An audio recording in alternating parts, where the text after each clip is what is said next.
Hey, it's James from 4x4 Earth, and welcome to track 47 of the 4x4 Earth podcast, four-wheel drive industry news with Robert Pepper. Join James from 4x4earth.com as he learns all there is to know about four-wheel driving, camping, fishing, and getting out and exploring our great country on the 4x4 Earth podcast. Hey everyone, welcome back. We're continuing on our conversation with Robert Pepper, and this week we're going to be talking about some of the news in the four-wheel drive industry, some of the new vehicles that are coming out, some of the things to keep our eyes on. So let's get straight into it. Well, the Suzuki Jimny is going great. So as mentioned before, and I went to the press launch on that, and that's a fantastic car. It's a pure four-wheel drive driving experience in a way which I don't think any other car on the market today can match. It's like a mini Defender experience or driving a GQ, but with less rattles. You know, it's just great, just the way you can feel it. It's got an actual transfer case lever. You can put it in and out four-wheel drive. There's no tricky diff. It's got reasonably good traction control. It's so light. It's only a bit over a ton. And because of that, suspension is soft, so it flexes beautifully. It's more spacious inside than you'd think because it's got your sort of trademark Suzuki really thin doors and it's very upright there. It's a great, great vehicle and I love it. It's a shame it only scored 3 stars on ANCAP safety rating. But yeah, it's absolutely sold out and people are just crazy to buy it and I can see why. I love the idea of it. I wanted to ask about that. That wouldn't have come to the designers as a surprise, would it? Like, it's not a random process. Wouldn't they have had an idea that it was going to be pretty low on the safety rating?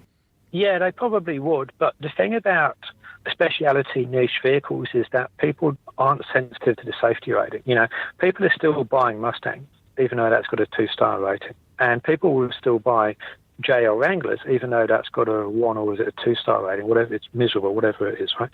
If it was the case of, let's say, I don't know, a mid-size SUV like a Hyundai Santa Fe or something like that, and that's got 1 or 2, you know, sales would tank because the people that buy that are really concerned about safety.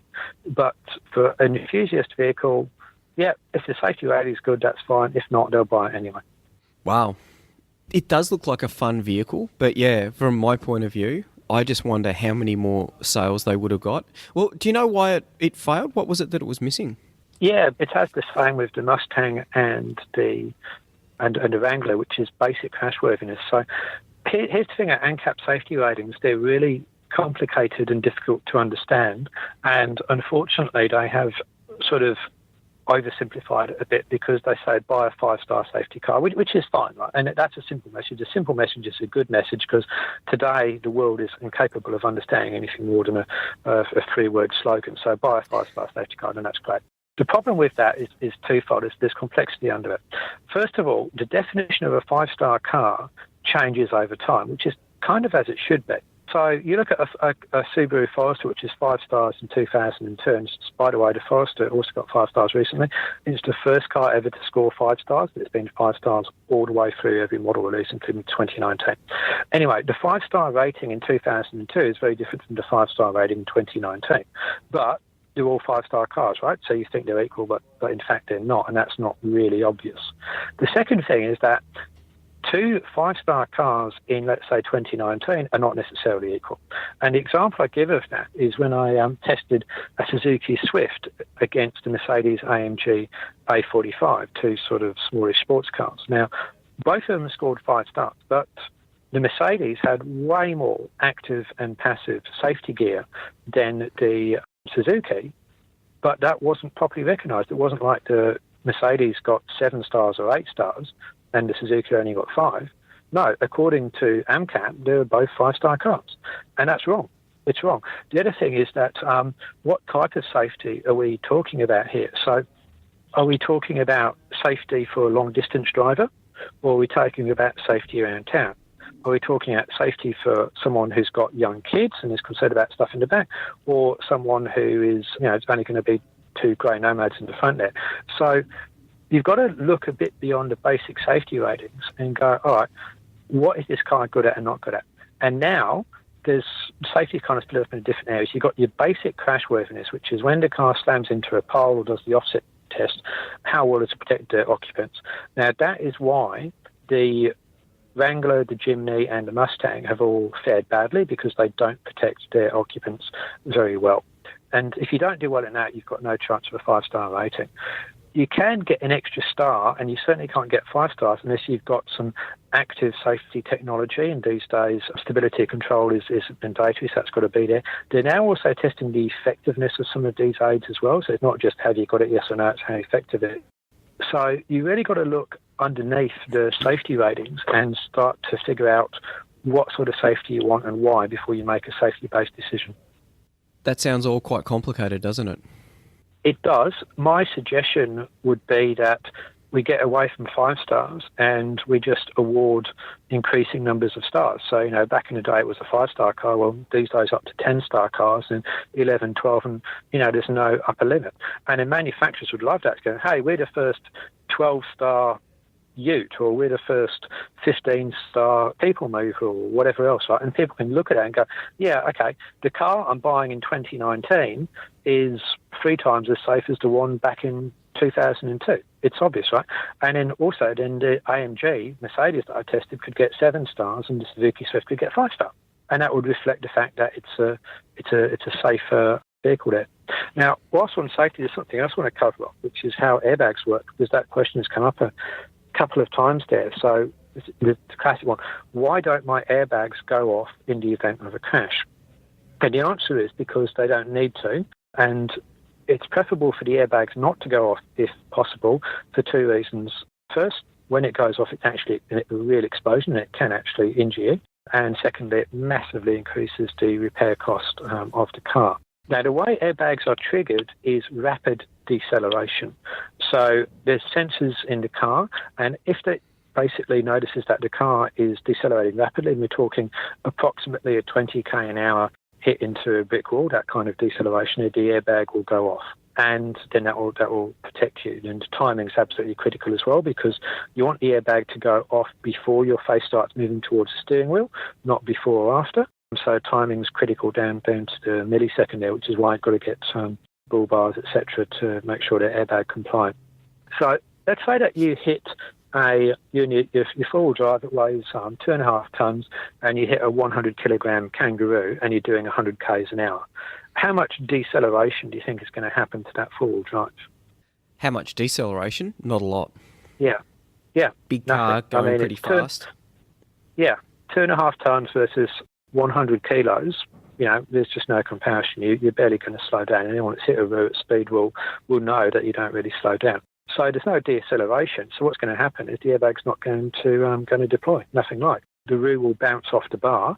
Now, if the bull bar wasn't there, then the rear would make a mess of the front of the car, the radiator, I don't know, possibly the accessory belts, the coolant system, whatever else is stuff. And modern cars got pretty tight engine bays these days. So that's why airbags don't go off all the time, and frankly, you don't want them to. They tend to make a bit of a mess and potentially injure people.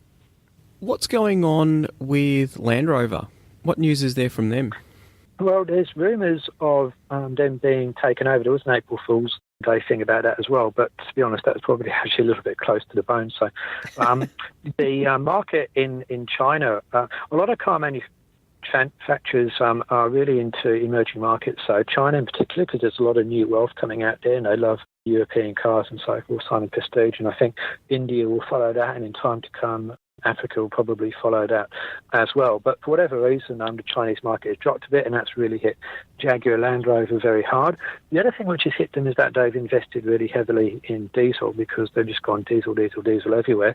And of course now, diesel is becoming a real liability in Europe, which is their main market. So to give you an example, most European countries are talking about banning petrol and diesel sales within 10 years or so, literally just banning them. And there are cities you cannot drive a diesel into at certain times or at all. And also there's sometimes limits on the nature of the diesel. So which standards it meets, Euro 4, 5, 6, etc. They only allow those type of cars in. So basically, you wouldn't want buy a diesel now, because Europe used to be in love with the diesel. You used to buy diesel Barinas, just, way more than 50% of cars sold with diesels. Now, people are just running away from diesel, and that's what Jaguar Land Rover is. So they kind of just sort of switch around to going to electric and hybrids, and playing a bit of a catch-up game there. The other interesting thing is that they've just got so many models. If you look at Range Rover, they've got the Evoque, got the Velar, the Sport, and what I fondly refer to as the full-fat Range Rover. That's like 4 models there, and then they've got the Jaguar F-Pace over it in the sister brand there. That's got to be a fair bit of cannibalisation there. And if I go back to the days when they had the Defender, the Discovery 2, the Range Rover and the Freelander, you had 4 completely different cars there, which looked completely different, did completely different things. There was no overlap. And now there's overlap within, kind of all over the place. So it would be interesting to see if the Defender comes out, if that can really kind of give them a differentiator. Because for me, the sort of person that's going to look at an Evoque, kind of the same sort of Range Rover thing all the way through. There's not a massive differentiation there. And the new Discovery, I've tested that. It's an amazingly capable vehicle. I think if I had to pick any single vehicle to be the best off-roader on the market, I'd probably choose the Discovery. But it's lost a bit of that Discovery practicality. Unfortunately, it's rounded. It's a bit more aerodynamic, and with that has come a loss of practicality. So probably a bit of product nationalisation needed there, and I'm really excited about the new Defender. I just hope it's going to be a practical vehicle as opposed to a good-looking vehicle. I don't care whether it's got independent suspension. In fact, I want it to. Air suspension's fine as well. All of that stuff is fine as long as it can carry a really heavy load over rough terrain for a long distance. I'm good, and I'm really excited about that car. Do you think they seem to be coming to the party pretty late? Do you think they're going to be able to catch up on the lost ground? Yeah, I do. Absolutely. Because, look, I mean, the thing about Land Rover is that they have consistently been the innovators in their segment for pretty much forever. I mean, look, they've invented so much stuff. Right? I mean, they were doing all-wheel drive with the Range Rover before pretty much anyone else was. They invented hill descent control. They've made traction control good. They invented terrain response, which everyone else has copied into adaptive terrain systems there. Yeah, they're an innovator, and they've got the brand name. There's no question they can do it. The company's been up and down before, and I don't think they're in real trouble now. But yeah, never, ever write them off. They're one of the all-time great innovators in the off-road scene, no question. You're only as good as your last model, though. Who owns them now? Yeah. Tata owns them now, the Indian industrial conglomerate. Yep. So they bought them from Ford a while back, and yeah, who knows? Maybe Tata just think of another bunch of money in there, and that gets repaid in a few years. Maybe they offload them, whoever knows. Don't know, but yeah, I'd say a little bit of consolidation is not a bad thing. So in Discovery, they've got the Discovery Sport and the Discovery, and I don't know if it's going to add a third one to that. I honestly can't see it, but I think at one point they're going to have 3 cars in Defender, 3 cars in Discovery, 3 cars in Range Rover. We've now got 4 cars in Range Rover and 2 in Discovery. So, yeah, I don't know where they're going, but they'll be back, and they will continue to innovate. Of that, I have no doubt.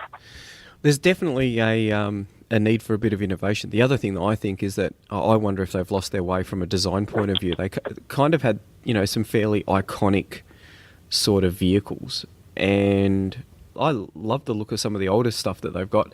Now they've blended into a lot of other vehicles in a way that's very sort of Me Too-ish, not really exciting. Would that be fair? Yeah, look, I think a lot of their vehicles look very similar. Like I said, if we go back to the days of Discovery 2, Defender, Range Rover and Freelander, they look radically different from each other. Each of them was, dare I use the word iconic. Now, they're all very, very similar. The Evoque, when it came out, was an incredibly groundbreaking car, and to my mind is a very, very striking design, one of the best pieces of automotive design that I've ever seen.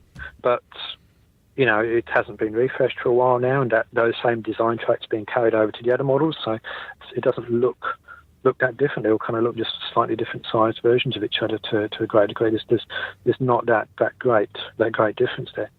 But just coming back to Land Rover's electric cars, I actually drove an electrified Series 1 Land Rover the other day. It was actually Series 1. The guy had bought it, pulled out the petrol engine and put in the guts of a Nissan Leaf, and had a bit of a drive of it. And it was awesome. It still had that sort of Land Rover series steering where you turn the steering wheel about 20 degrees and nothing happens. And yeah, and it was just great to be able to drive that. And I should give a shout out to a company called Jaunt in Melbourne, who is actually converting series Land Rovers with electric, and they're going to rent them out for adventures. And how cool would that be?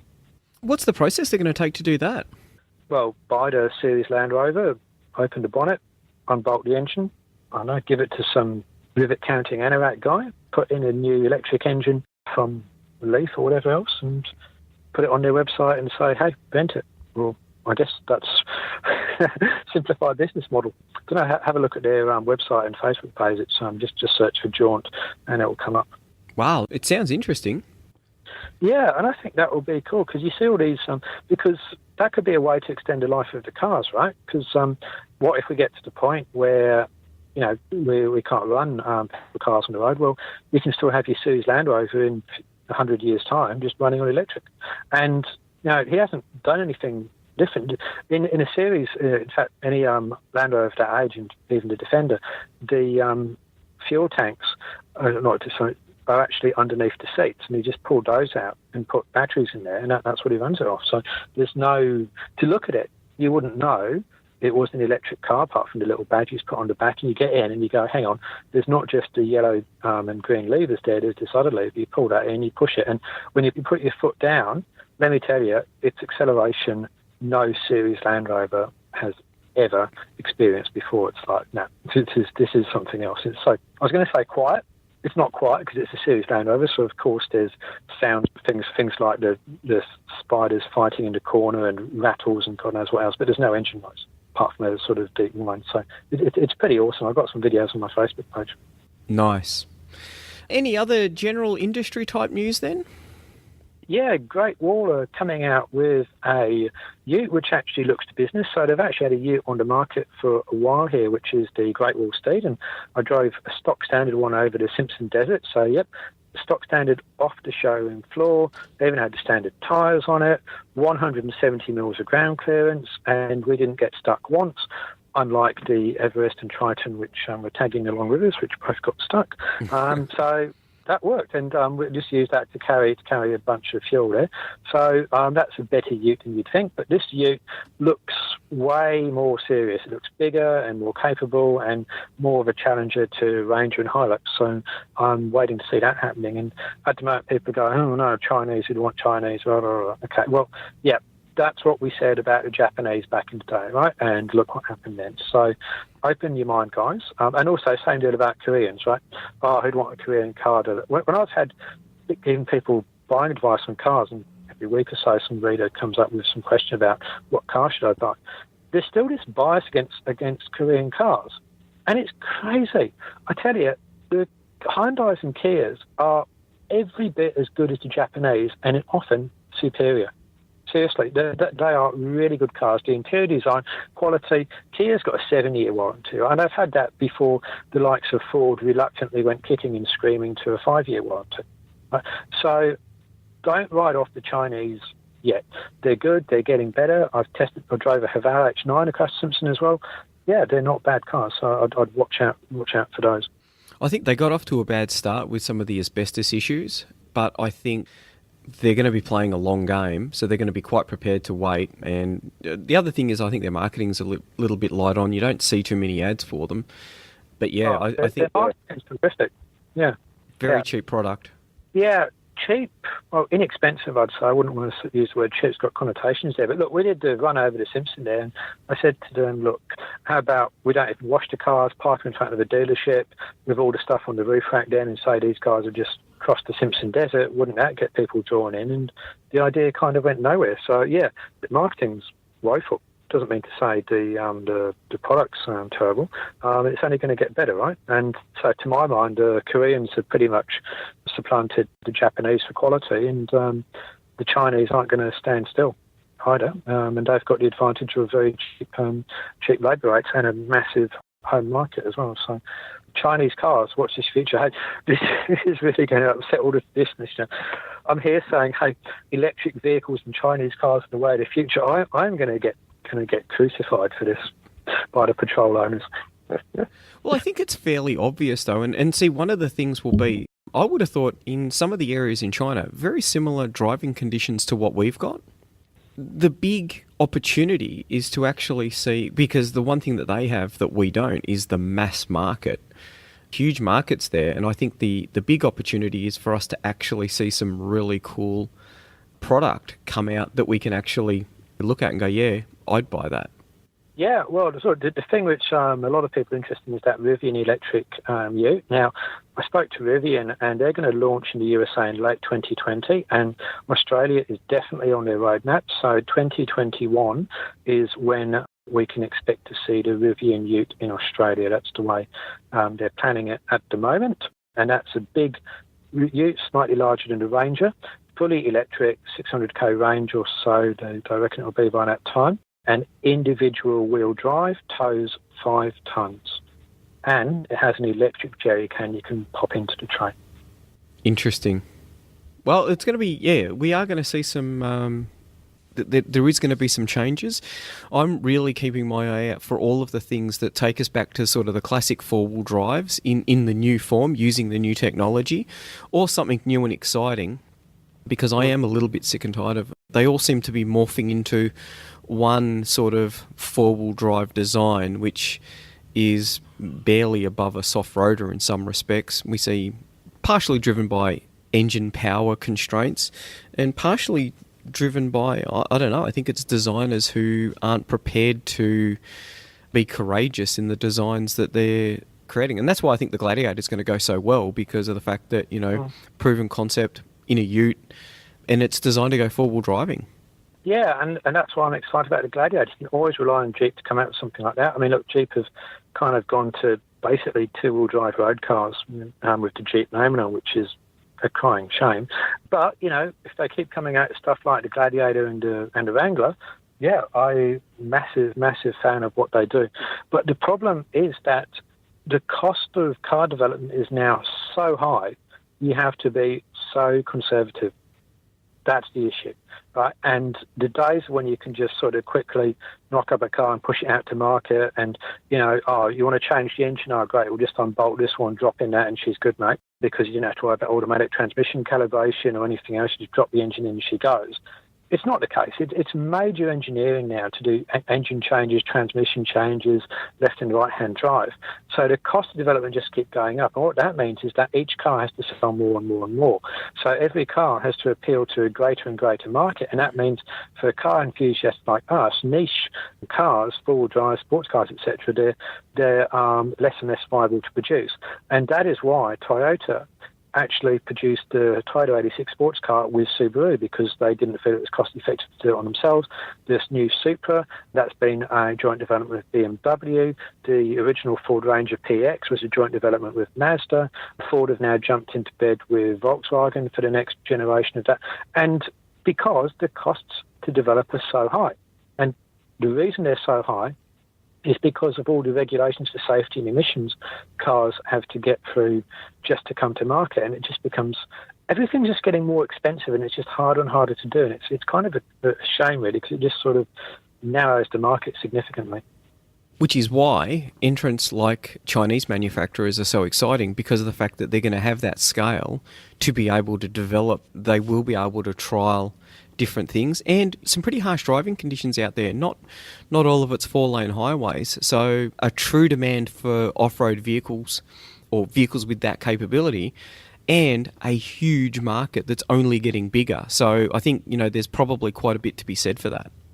That's a really good point, actually, James. You're right. You're exactly right on all counts there. So, yeah, not a good reason to welcome the Chinese into the market. I should also mention, Great Wall have said they'll do an electric ute. And, interestingly, when Haval launched here 4 years ago now, something like that, they said they would only do petrol, nothing else, and people laughed at them. But every month that goes by, I'm thinking, you know what, that was actually a smart decision, just to forget diesel and just say we're just going to do petrol. Because the other thing is, the sort of person that would not buy Haval car because it is petrol not buy a Haval car, would be against Chinese cars and petrols anyway. So you kind of lost them on both counts. So you may as well just go for both.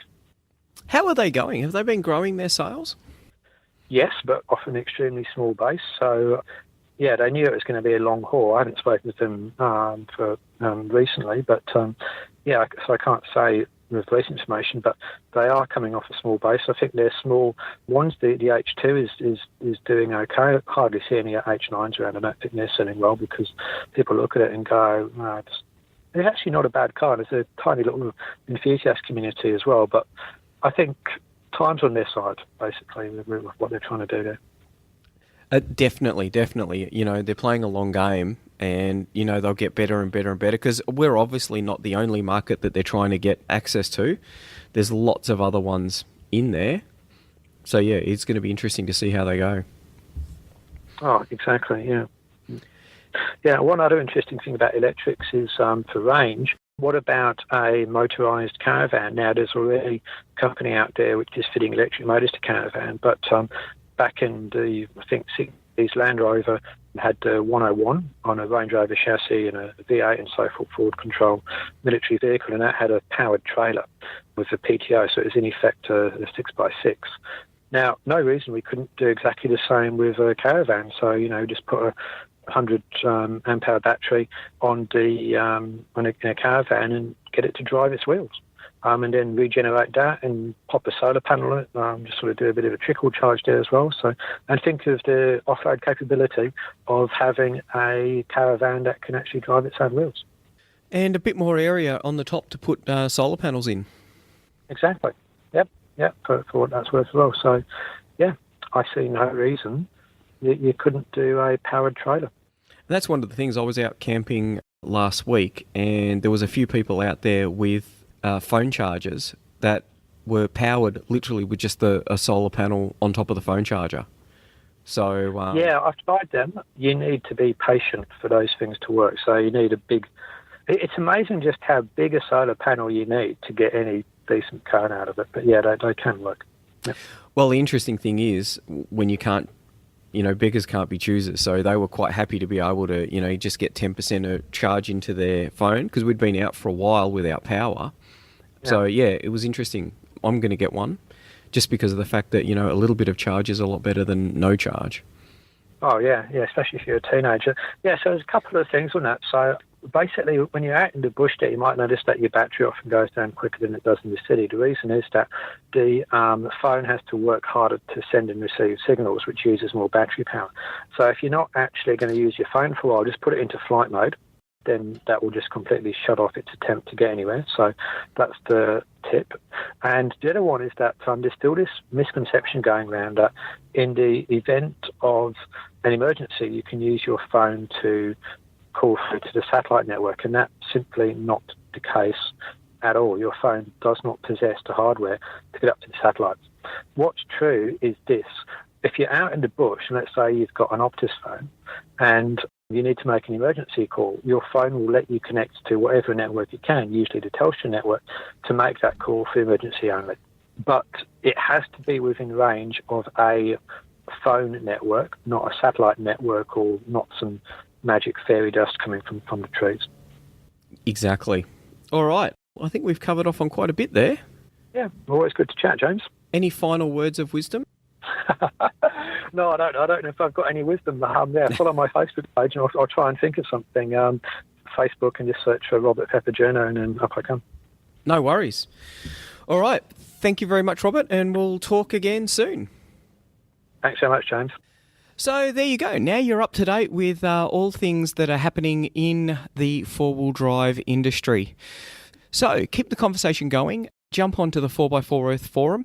Keen to hear if you've got any ideas for guests for the podcast. We're always looking around for new guests for the podcast who are going to be interesting and, inspire us all to get out there and go and explore some of this great country.